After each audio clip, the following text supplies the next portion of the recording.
બનાસકાંઠા જિલ્લામાં છેલ્લા કેટલાક સમયથી ડ્રિંક એન્ડ ડ્રાઈવ સહિતના ટ્રાફિક નિયમોનો ભંગ થઈ રહ્યો છે, ત્યારે બનાસકાંઠા પોલીસ અને આરટીઓ દ્વારા આવા વાહન ચાલકો સામે કડક વલણ દાખવી 160 જેટલા ડ્રાઇવિંગ લાયસન્સ સસ્પેન્ડ કરી દીધા છે.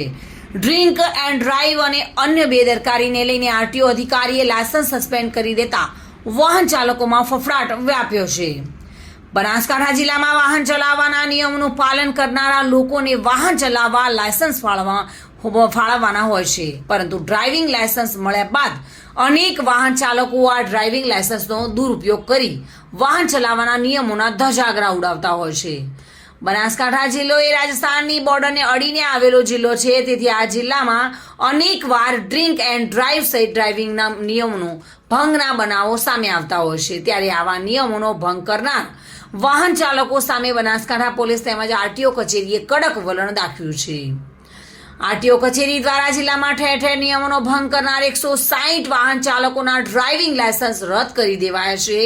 આરટીઓ અધિકારીએ પણ વાહન ચાલકોને અપીલ કરી છે કે ડ્રિંક એન્ડ ડ્રાઈવ એટલે કે દારૂ પીને વાહન ચલાવવાનું નહીં, અકસ્માતો ન થાય તેની કાળજી રાખી અને વાહન ચાલકોને આરટીઓ અને ટ્રાફિકના નિયમોની પાલન કરવાની પણ સલાહ આપી છે, જેથી ભવિષ્યમાં પણ આવા વાહન ચાલકોના લાયસન્સ સસ્પેન્ડ ન થાય.